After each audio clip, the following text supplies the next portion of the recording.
Hello friend, आप सभी का हमारे यूट्यूब चैनल पर स्वागत है। आज हम पढ़ाने वाले हैं क्लास 9th का मैथ प्रश्नावली 1.2। इसमें से 2 सवाल तक कंप्लीट हो चुका है। इसके पहले वीडियो बनकर तैयार है। इसमें हम बताएंगे तीसरी सवाल से। तीसरी सवाल हमारी क्या है? तीसरी सवाल बहुत ही आसान है। आपको एक सवाल लगा लेंगे तो इस प्रकार से चाहे 100, 200, 300, चाहे जितनी सवालें आ जाएं, एकदम आसानी से आप लगाएंगे। सवाल कह रहा है 5 और 6 के बीच 3 परमेय संख्या ज्ञात कीजिए। क्या है? 5 और 6 के बीच 3 परमेय संख्या ज्ञात कीजिए। बहुत ही आसान है। क्या करना है इसमें भैया? कितनी संख्या ज्ञात करने के लिए कहा है? 3 ना। तो क्या करेंगे? 3 में 1 जोड़ेंगे तो कितना हो जाएगा? 4 हो जाएगा। इसे हम कैसे लिखेंगे? इसे लिखने के लिए इस प्रकार से लिखेंगे। 3 परिमेय संख्या ज्ञात करने के लिए 3 में 1 जोड़ेंगे तो 4 आएगा। तो इसी 4 से क्या करेंगे? 5 के बटे में 1 लगाएंगे, ऊपर नीचे 4 से गुणा कर देंगे। इसी प्रकार से 6 में बटे में 1 लगाएंगे। क्यों 1 लगाएंगे? परमेय संख्या कह रहा है तो परमेय संख्या पहले हमें इसे क्या करना है? बनाना पड़ेगा। तो परमेय संख्या बनाने के लिए उसके बटे में 1 लगाना पड़ेगा। उसके बाद कितनी संख्या ज्ञात करने के लिए कहा था? 3। तो 3 में 1 जोड़ देंगे तो 4 हो जाएगा। 4 से ऊपर नीचे दोनों फंक्शन में गुणा करेंगे तो 4 पंचे 20, 4 इकन नाम 4, 6 चौको 24, 4 इकन नाम 4। अब 20 और 20/4 के बाद क्या आता है? 21/4, 22/4, 23/4 और 24/4। 3 कहा था ना? 3 हमारे पास सॉल्व हो गए हैं। लेकिन बात आती है आंसर मैच करने का। आंसर मैच करना है क्योंकि बालाजी में आंसर बटे के रूप में दिया गया है, यानी कि दशमलव में दिया गया है, और हमने परमेय संख्या के रूप में लाया है। परमेय संख्या में यहाँ पे छोड़ दोगे तब पर भी आपका आंसर सही है, काट दोगे तब पर भी आपका आंसर सही है। तो क्या करते हैं? 21 में 4 से भाग करेंगे। 4 पंचे 20, 1 आया, घटाएंगे तो 1 आएगा, कट गया। नहीं जाएगा, दशमलव लगाकर 0 बढ़ाएंगे तो 4 दूना 8, घटाएंगे 2 आएगा, नहीं कटेगा, 0 लगाएंगे। 4 पंचे 20, अब कट गया। कितना आया दशमलव में? 5.25। एक संख्या मिल गई। दूसरी लानी है तो अब क्या करेंगे? 22 में 4 से भाग करेंगे। किसमें? 22 में 4 से भाग करेंगे तो 4 पंचे 20, आएगा 2, कट जाएगा, 0 लगाएंगे। क्यों लगाएंगे? क्योंकि 2 में तो भाग जाएगा नहीं, इसलिए लगाएंगे दशमलव, आएगा 0। 4 पंचे 20, कट गया। कितनी बार गया? 5.5। अब तीसरा क्या है? 23 में 4 से भाग करना है। अब क्या करते हैं? 23 में 4 से भाग करेंगे। जब 23 में 4 से भाग करेंगे तो 4 पंचे 20, आएगा 3, कैंसिल, नहीं जाएगा तो दशमलव लगाएंगे, 1 0 बढ़ाएंगे। 4 सते 28, घटाएंगे 2 आएगा, कट गया, बचा 2। 2 में 4 का भाग नहीं जाएगा, 0 लगाएंगे तो 4 पंचे 20, कैंसिल। कितनी बार क्या गया? 5.75। देखिए 3 अंक अब आपका अब आपका आंसर मैच हो गया। अब चलते हैं इसकी चौथी सवाल, जल्दी से नोट करिए। हो गया, चलो चौथी सवाल पे। भैया आपको समझ में आ रहा हो तो जल्दी से चैनल को सब्सक्राइब करें, लाइक करें और बेल आइकन को दबाना ना भूलें। अपना सपोर्ट बनाएंगे तभी तो हम आसान तरीके से आपको हर एक सवाल को एकदम सिंपल सा सॉल्व करके दिखाएंगे। चाहे जो सवाल होंगी बहुत आसान तरीके से आपको मैथ आने लगेगा और सवाल में कोई दिक्कत नहीं होगा। क्यों? क्योंकि हमें पता है कि कमजोर छात्र क्यों नहीं लगा पाते सवाल, क्यों नहीं आता उनको। इसलिए नहीं आता क्योंकि उनको बेसिक नहीं पता होता है। जब तक भैया बेसिक नहीं तैयार करोगे तब तक आपको सवाल नहीं आएगा। आप बेसिक पहले तैयार करो, मैथ मत लगाओ, मैथ का परिचय तैयार करो। परिचय आपको आने लगेगा तो 100% हमारी गारंटी है कि मैथ में आपको कोई पीछे नहीं कर सकता। तो चलिए चौथी सवाल क्या है। चौथी सवाल है 0.5 और 0.6 के बीच तीन अपरिमेय के बीच तीन अपरिमेय संख्या ज्ञात करो। करो या कीजिए, कोई दिक्कत नहीं है। यहाँ क्या है, लिखिए, संख्याएं लिखिए या संख्याएं ज्ञात की करो, कोई दिक्कत नहीं। इसके आगे आप कुछ भी बनाओ कोई दिक्कत नहीं, कोई शब्द का फेर करो कोई दिक्कत नहीं। लेकिन बस बात आती है क्या, 0.5 और 0.6 के बीच तीन अपरिमेय संख्या। क्या अपरिमेय संख्या? अपरिमेय संख्या का मतलब क्या होता है कि वो पूर्ण रूप से कटे ना, वो जाता ही रहे। और क्या करे, इसके बीच तीन अपरिमेय संख्या जो विषम संख्या हो उन्हीं को ले लीजिए। क्या है, 5 0, पहली संख्या आपका क्या निकलेगा 0.5 लिखेंगे। एक लिख सकते हैं, एक क्योंकि आभाज्य संख्या है, आभाज्य संख्या को अपरिमेय संख्या कह सकते हैं। अब पुनः 5 लिखेंगे, फिर से जो एक बार लिखा था अब 2 बार लिखेंगे, फिर 5 लिखेंगे, अब 3 बार लिखेंगे, डैश डैश कर देंगे, इन्फिनाइट तक जाने दो, अनंत तक।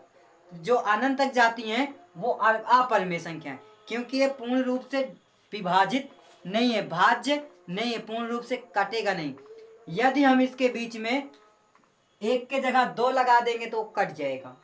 अब दूसरी अपरिमेय संख्या क्या हो जाएंगी, एक के जगह 2 नहीं, अब 3 लगा देंगे, 0.533 डैश डैश, ऐसे आगे चला जाएगा।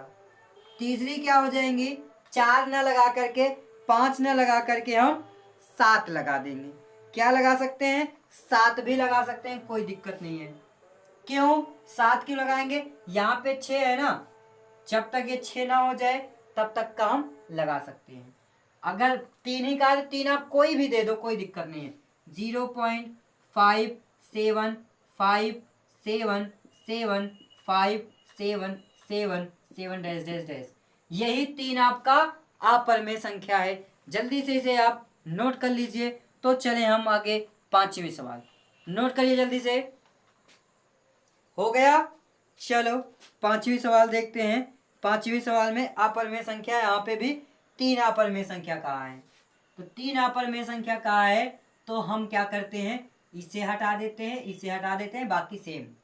और क्वेश्चन नंबर 5, √2 और √7 के बीच 3 अपरिमेय संख्याएं लिखिए। 3 अपरिमेय संख्या लिखना है तो क्या हो सकते हैं, √2, √3, √4, √5, √6, √7। कितनी है, 1 2 3 4। इसमें से ये नहीं होगा, बाकी सारे होंगे। क्यों, क्योंकि 4 का वर्गमूल √4 का वर्गमूल 2 होता है, इसलिए ये फंक्शन नहीं होगा। और बाकी √3, √5, √6 यही 3 आपके क्या है, अपरिमेय संख्या है। जल्दी से नोट करिए। तो आगे चले, इसकी 6ठवीं सवाल बताते हैं। हो गया, चलो 6ठवीं सवाल पे चलते हैं।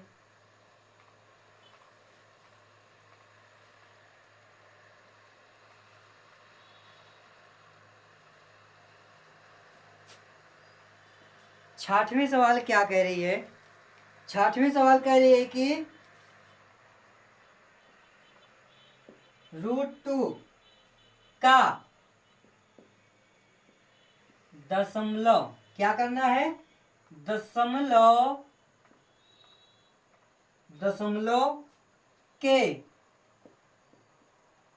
2 स्थानों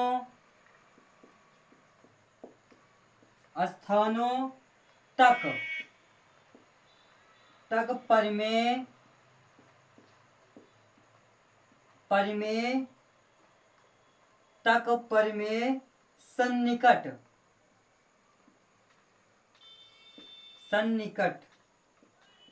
सन्निकटन ज्ञात कीजिए।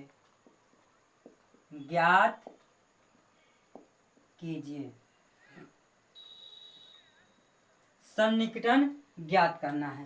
तो इसमें क्या करना है भैया, कुछ नहीं करना है, क्वेश्चन को समझ लीजिए और सॉल्व हो गया।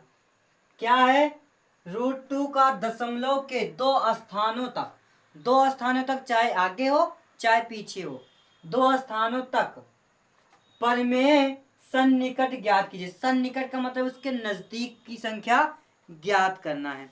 नजदीक की संख्या क्या हो जाएंगी, 1.4 आगे 1.4142 3 5, उसके बाद √2 से आगे क्या हो जाएगा,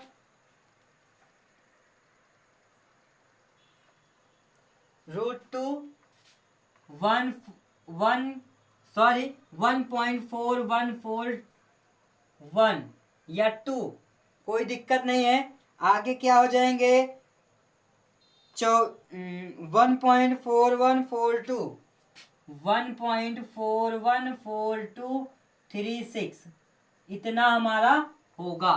क्या कह रहा, 2 स्थानों तक, एक स्थान हमारा ये हो गया, एक स्थान ये हमारा ये हो गया। सन्निकट का मतलब पीछे वाला भी ले सकते हो, आगे वाला भी ले सकते हो, कोई दिक्कत नहीं। सन्निकट यानी कि देखिए लास्ट में 35 आया है, इसमें 36 आया है, कोई दिक्कत नहीं। √2 का क्या निकाल सकते हैं, वर्गमूल निकाल सकते हैं, भाग विधि द्वारा वर्गमूल कर सकते हैं। समझ में आया? अब चलते हैं इसकी हम अगली सवाल क्या है, 7वीं सवाल। 7वीं सवाल भी बहुत ही आसान है, एकदम आसान है, बहुत ही ज्यादा आसान है।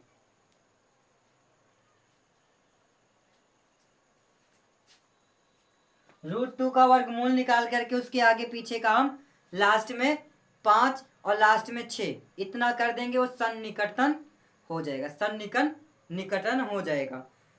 7वें सवाल में कह रहा है कि जांच कीजिए कि निम्न परिमेय संख्याएं हैं या अपरिमेय संख्याएं। 7वीं में क्या करना है, जांच करना है क्या परिमेय संख्या है या तो फिर अपरिमेय संख्या है। परिमेय संख्या और अपरिमेय संख्या ज्ञात करना है, जांच करना है कि कौन सा परिमेय है और कौन सा अपरिमेय है। तो पहली सवाल हमारी है इसमें का, पहली सवाल है भैया 2 माइनस √2 एक ब्रैकेट में, दूसरे में 2 प्लस √2। इसमें एक फार्मूला लगा है, हमने बार बार कहा है भैया आप परिचय तैयार कर लो, बिना परिचय के मैथ नहीं आता, बिना परिचय के मैथ नहीं बनती, बिना परिचय के मैथ के सवाल नहीं बन सकते। ठीक, तो क्या है इसमें सूत्र लगा है a² माइनस b²। क्या है, a square minus b square equal होता है ए माइनस बी एक ब्रैकेट में, दूसरे में ए प्लस बी। ए के स्थान पे 2 है तो 2 का होल स्क्वायर, माइनस आया बी के स्थान पे -√2 प्लस √2 तो √2 का होल स्क्वायर कर देंगे। 2 का वर्ग 4 माइनस √2 को यदि हम 2 बार गुणा करते हैं तो क्या हो जाएगा, 2 दूना √4, √4 का वर्गमूल क्या होता है, 2 होता है, तो यहाँ पे आ जाएगा 2। ठीक भैया, √2 यहाँ पे √2 की पावर कितनी है, 2 बार है, तो इसे हम 2 बार गुणे में लिखेंगे। किस में लिखेंगे, 2 बार गुणे में लिखेंगे और इसका गुणा करेंगे तो 2 दूना 4, रूट के अंदर 4 आया, 4 का वर्गमूल 2 होता है, 2 यहाँ पे लिख दिया। अब 4 में से 2 गए 2, 2 हमारा परिमेय संख्या है। क्यों है, क्योंकि 2 के बटे में 1 लगाकर कह सकते हैं कि ये P/Q के रूप में है, इसलिए यह परिमेय संख्या है। दूसरी सवाल चलते हैं। दूसरी सवाल है √2 प्लस √3। इसकी सेकंड सवाल है √2 प्लस √3 का होल स्क्वायर। फार्मूला क्या लगेगा, ए प्लस बी का whole square, a square plus b square plus 2ab। ठीक, तो क्या हो जाएगा, ए का स्क्वायर हुआ है तो √2 का होल स्क्वायर हो जाएगा, प्लस आया प्लस बी है, बी का स्क्वायर किए तो √2 का √3 का होल स्क्वायर प्लस 2। ए का क्या वैल्यू है, √2 है, बी का क्या वैल्यू है, √3 है। गुणा कर देंगे और हमारा आंसर आ जाएगा। जब समान वैल्यू का वर्ग है, यदि किसी भी वैल्यू का रूट में है और उसका वर्ग कर रहे हैं तो वो केवल 2 आएगा। क्या आएगा, 2 आएगा। √2 का होल स्क्वायर है तो केवल 2 आएगा, और √3 है इसका भी होल स्क्वायर कर रहे हैं तो केवल 3 आएगा, प्लस 2 ही का नाम 2, √3 और √2 का गुणा करेंगे तो √6 हो जाएगा। इसमें से रूट क्यों नहीं हटा, क्योंकि 3 दूना 6, 6 किसी का वर्ग नहीं होता है। अब क्या करेंगे, इसे ऐड कर लेंगे तो 5 + 2 √6। अब ये क्या परिमेय है कि अपरिमेय है, या अपरिमेय संख्या है, क्या है, अपरिमेय संख्या है। क्यों है अपरिमेय संख्या, ये तो परिमेय संख्या थी और वो अपरिमेय संख्या है क्योंकि इसमें √m का मान पाया जा रहा है, यानी रूट में वैल्यू है, इस √6 की वजह से यह अपरिमेय संख्या है। समझ में आया। चलिए अगली सवाल देखते हैं। अगली तीसरी सवाल तो बहुत ही छोटी सी है भैया, बहुत ही छोटी सी है, इतनी छोटी है कि आप बिना लगाए कर सकते हैं, और इसे बिना लगाना भी है। क्या है, तीसरी सवाल है 6/3 √2। 3 से इसे काटेंगे तो 2 आएगा, आया क्या, 2 2/√2 आया। अब इसमें क्या है, रूट में वैल्यू मिल रही है तो सीधा कह देंगे कि अपरिमेय संख्या है, कुछ इसमें सॉल्व करने की आवश्यकता नहीं है। इसे सॉल्व भी नहीं कर सकते, क्या मतलब सॉल्व करने का, आना तो लास्ट में √2 ही है, तो √2 अगर है, रूट में कोई भी वैल्यू मिल जाए, कहीं पर भी रूट में वैल्यू मिल जाए तो सीधा कह दो वो क्या है, अपरिमेय संख्या है। तो ये सवाल कंप्लीट हो गई। यदि वीडियो आपको पसंद आई हो तो हमारे चैनल को सब्सक्राइब करें, लाइक करें और बेल आइकन को दबाना ना भूलें। अपना सपोर्ट हमें दीजिए ताकि हम आपके पास एकदम आसान सवाल, कितनी भी कठिन सवाल हो, एकदम आसान सवाल को सॉल्व करके दिखाएंगे और परिचय को हर टॉपिक में हर जगह आपको परिचय का अध्ययन भी कराते चलेंगे। अब जो 3 सवाल बच रही हैं ये हमारे अगले वीडियो में आने वाला है। वीडियो में अंत तक बने रहने के लिए धन्यवाद।